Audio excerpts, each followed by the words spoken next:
जय श्री कृष्णा प्रिय साथियों। जीवन की इस यात्रा में हम सब कहीं न कहीं पीड़ा, दुख, चिंता और रोग से गुजरते हैं।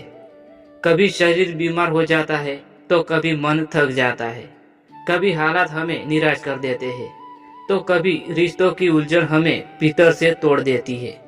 लेकिन एक ऐसी शक्ति है जो हर घाव को भर देती है। एक ऐसा अमृत है जो हर विष को शांति में बदल देता है, और वह शक्ति है भक्ति और विश्वास की। हाँ, जब इंसान के पास भक्ति होती है तो वह ईश्वर की शरण में शांति पाता है। जब उसके पास विश्वास होता है तो कठिनाइयां भी उसके लिए साधन बन जाती है। यही कारण है कि आज हम कहेंगे, भक्ति और विश्वास से बड़ा कोई इलाज नहीं। मनुष्य जन्म से ही सुख और दुख का अनुभव करता है। जब हम खुश होते हैं तो लगता है कि जीवन कितना सुंदर है, पर जैसे ही दुख, बीमारियां या निराशा आती है तो हम टूट जाते हैं। इंसान ने दुख से बचने के लिए दवाइयां बनाई, विज्ञान को आगे बढ़ाया, सुविधाएं खोजी, लेकिन क्या कभी कोई ऐसी दवा बनी है जो मन के डर को मिटा सके?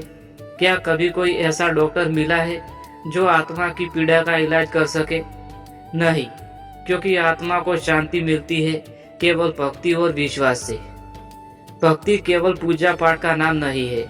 भक्ति का अर्थ है मन को ईश्वर से जोड़ लेना, हर परिस्थिति में उसका स्मरण करना, पूर्ण समर्पण और श्रद्धा रखना। जब हम भक्ति करते हैं तो हमारी आत्मा दिव्य ऊर्जा से जुड़ती है, मन हल्का होता है, विश्वास शुद्ध हो जाता है और जीवन में आशा जाग उठती है। भगवान श्री कृष्ण ने गीता में स्पष्ट कहा है, हे अर्जुन, तू सब कुछ छोड़कर केवल मेरी शरण में आ जा। यानी भक्ति में इतनी शक्ति है कि वह हर रोज, हर पीड़ा और हर भय का अंत कर देती है। विश्वास जीवन की सबसे बड़ी औषधि है। भक्ति तभी फल देती है जब उसमें विश्वास हो। विश्वास का अर्थ है ईश्वर पर भरोसा, जीवन की हर घटना को उसकी योजना मानना, कठिनाई में भी हिम्मत न खोना। यदि मनुष्य को विश्वास है कि ईश्वर मेरे साथ है तो कोई भी दुख उसे हिला नहीं सकता है।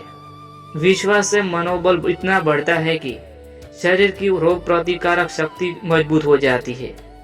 आज विज्ञान भी मानता है कि सकारात्मक सोच और विश्वास से रोग जल्दी ठीक होते हैं। गीता का संदेश है, विश्वास ही सबसे बड़ा इलाज है।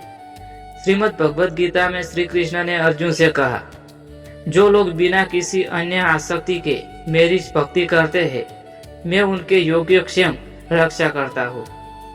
यानी भक्ति और विश्वास रखने वाला भक्त कभी अकेला नहीं होता। भगवान स्वयं उसका भार उठा लेते हैं। महान संत कबीर दास ने कहा है, सा इतना दीजिए जामे कटुन समाए, मैं भूखा न रहूं साधु न भूखा जाए। इसका अर्थ है कि जब हम ईश्वर पर विश्वास रखते हैं तो हमें हमारी आवश्यकता के अनुसार सब मिल जाता है। मीराबाई ने कहा है, पायो जी मैंने राम रतन धन पायो।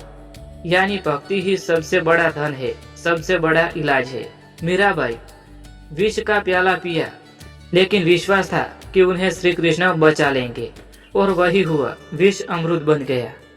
प्रहलाद आग में बैठ गया, हाथी से कुचलवाया गया, लेकिन विश्वास था कि विष्णु भगवान उन्हें बचाएंगे और वे सुरक्षित रहे। ध्रुव बालक अवस्था में ही तपस्या की, विश्वास था कि नारायण दर्शन देंगे और उन्हें भगवान स्वयं प्रकट होकर मिले। ये कथाएं सिखाती है कि भक्ति और विश्वास होता है तो असंभव भी संभव हो जाता है। आज के युग में भक्ति और विश्वास की आवश्यकता है। आज का इंसान तनाव, चिंता, भागदौड़ से घिरा हुआ रहता है। पैसा है पर शांति नहीं है, दवा है पर मन का इलाज नहीं होता है, साधन है पर संतोष नहीं है। इसलिए आज पहले से भी ज्यादा जरूर है भक्ति और विश्वास की। सुबह थोड़ी देर ध्यान और प्रार्थना करें, ईश्वर के नाम का स्मरण करें, जीवन की हर घटना उसकी इच्छा अनुसार मानकर उसका स्वीकार करें। धीरे धीरे मन शांत होगा और जीवन एक उत्सव बन जाएगा। प्रिय श्रोताओं, प्रिय साथियों, दुनिया में हजारों दवाएं और इलाज है, परंतु भक्ति और विश्वास से बड़ा इलाज नहीं है। यह इलाज मन का डर मिटाता है, यह इलाज आत्मा को शांति देता है। यह इलाज हर पीड़ा को सहन करने की शक्ति देता है। तो आइए आज से संकल्प ले, हर परिस्थिति में ईश्वर पर विश्वास रखेंगे, भक्ति को अपना जीवन बनाएंगे और हर दुख में कहेंगे मेरे प्रभु मेरे साथ है। यही है जीवन का सबसे बड़ा उपचार, यही है अमृत का वास्तविक स्वाद और यही है भक्ति और विश्वास का चमत्कार। दोस्तों, इसी के साथ यह ज्ञानवर्धक वीडियो यहाँ समाप्त होता है। मैं उम्मीद करता हूँ कि आपको पसंद आया होगा। अगर पसंद आया हो तो वीडियो को लाइक करें, शेयर करें और चैनल को सब्सक्राइब करना ना भूलें। मिलते हैं किसी और वीडियो के साथ। तब तक के लिए जय श्री कृष्णा, जय श्री महाकाली माँ, जय श्री सती माँ।